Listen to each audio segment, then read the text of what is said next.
इधर आ जाओ, इधरली साइड आ जाओ। सुभाष बराला जी जिंदाबाद, सुभाष बराला जी जिंदाबाद, भाई सुभाष बराला जी जिंदाबाद,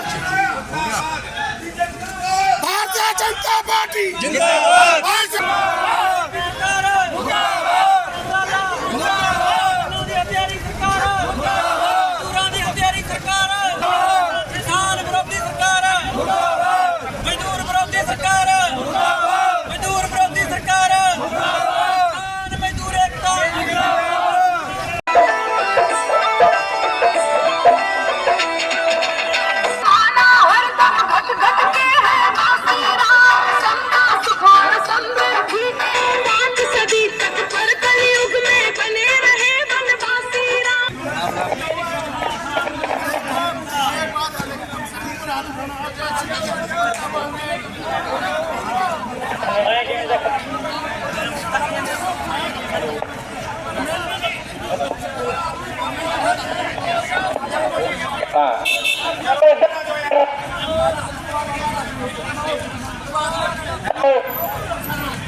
सुभाष बराला किसान विरोधी सरकार।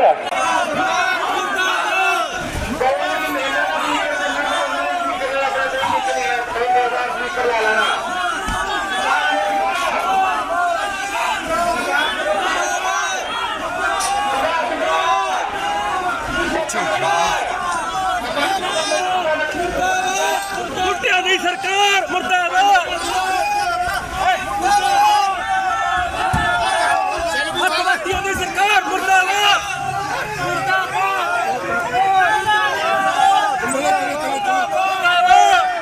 मुर्दाबाद,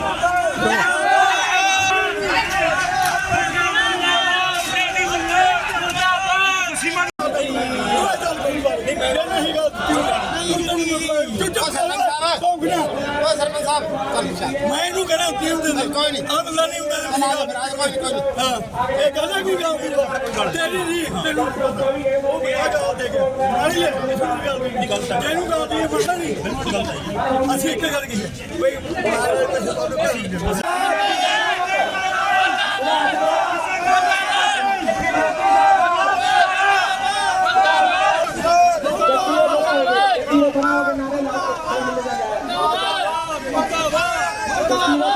नारे लाओ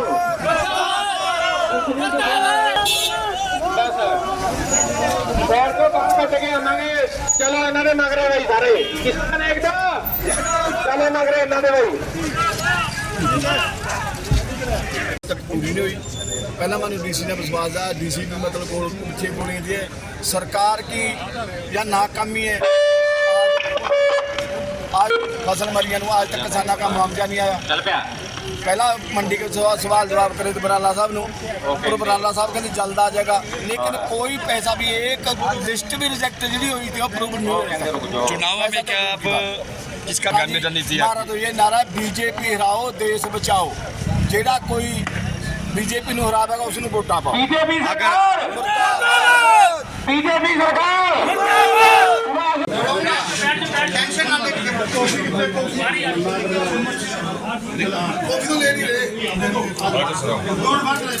में जो जाखल के अंदर उत्साह देखने को मिल रहा है, ऐसा उत्साह पूरे हरियाणा प्रदेश में देश में देखने को मिल रहा है।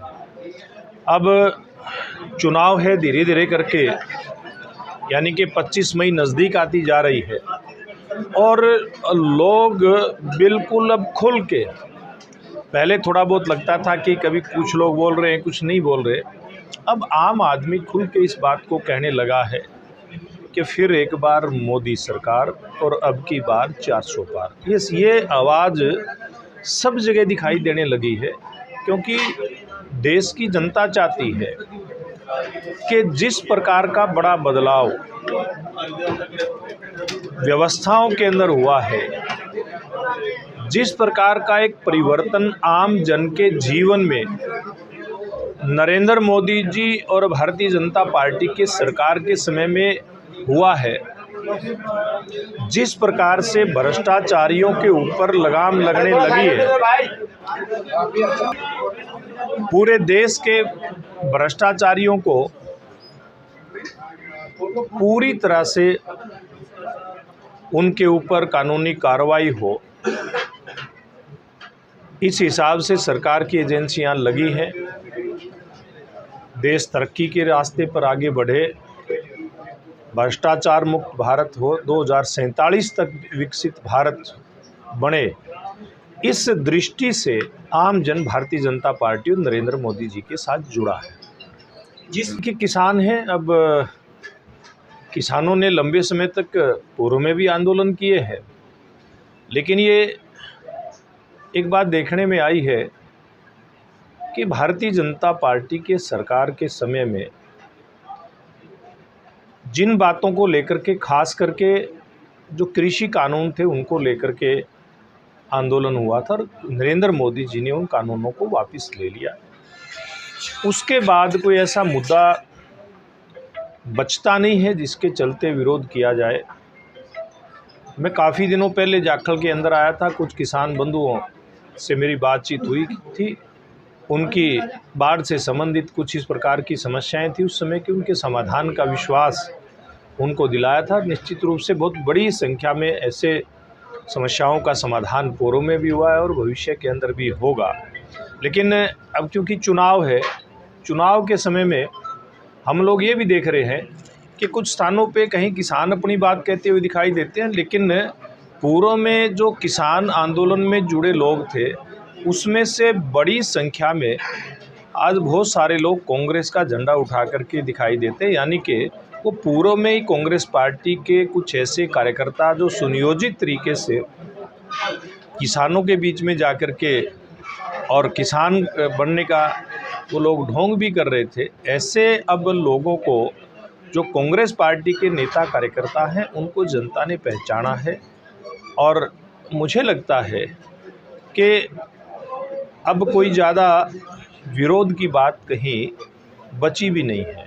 गृह मंत्री अमित शाह जी का कार्यक्रम हमें 3 रैलियों का मिला था, लेकिन वो किसी कारण से रद्द हुआ है। एक बार फिर से, जैसे 16 तारीख की रैली थी, 2 रैलियां उनकी 17 में थी, करनाल और रोहतक के अंदर 17 तारीख को थी और 16 तारीख को गुरुग्राम के अंदर थी। अब वो रैली स्थगित हो गई है, बाद में इसकी डेट आई। मुझे लगता है कि 4 चरणों के अंदर जहां भारतीय जनता पार्टी मजबूत थी वहां और ज़्यादा मजबूत होकर के निकली है। जहां जिस भी प्रदेश में, आंध्र प्रदेश, तेलंगाना जैसे प्रदेश जिनके अंदर भारतीय जनता पार्टी अपेक्षा कमज़ोर दिखती थी, आप ये देखेंगे कि इस चुनाव के अंदर तेलंगाना और आंध्र प्रदेश जैसे प्रांतों के अंदर भी भारतीय जनता पार्टी मजबूती के साथ आपको उभरती दिखाई देगी। उड़ीसा जैसे प्रदेशों में भी असर पड़ेगा, मैं दावे के साथ कह सकता हूं, क्योंकि कोर्ट ने उनको चुनाव प्रचार करने की इजाज़त दी है। केजरीवाल का चेहरा जितना जनता को दिखेगा, केजरीवाल जितना जहर उगलेंगे देश प्रेमी ताकतों के खिलाफ, राष्ट्रवादी ताकतों के खिलाफ, नरेंद्र मोदी जी के खिलाफ, ऐसे लोगों के खिलाफ जब केजरीवाल साहब बोलेंगे जिन्होंने गरीब के कल्याण के लिए अपनी कमर कसी हुई है, ऐसे लोगों के खिलाफ केजरीवाल जी बोलेंगे जिन लोगों ने किसान का भला करने की सोची है, गरीब का भला करने की सोची है, ऐसे लोगों के खिलाफ बोलेंगे केजरीवाल जी कि जिन लोगों ने देश को 2047 तक विकसित राष्ट्र बनाने का जो सपना संजोया जनता के आशीर्वाद से, उतना ही ज़्यादा लोग केजरीवाल से नफरत करेंगे। अब देश की जनता, हरियाणा की जनता केजरीवाल के ऊपर जरा सा भी विश्वास नहीं कर रही है। क्या देवेंद्र बबली भाजपा में आते हैं, क्या न्योता दिया जाएगा उनको? देखिए, मुझे नहीं पता कौन भारतीय जनता पार्टी में आएगा, कौन नहीं आएगा, लेकिन जनता आज भारतीय जनता पार्टी के साथ खड़ी है। चाहे वो टोहाना की जनता है, चाहे वो सिरसा लोकसभा की जनता है। सिरसा लोकसभा के आम जन ने, वोटर ने ये मन बनाया है कि इस बार मोदी जी को तीसरी बार प्रधानमंत्री बनाने के लिए अशोक तंवर जी को यहाँ से कमल के निशान पर चुन करके भेजेंगे।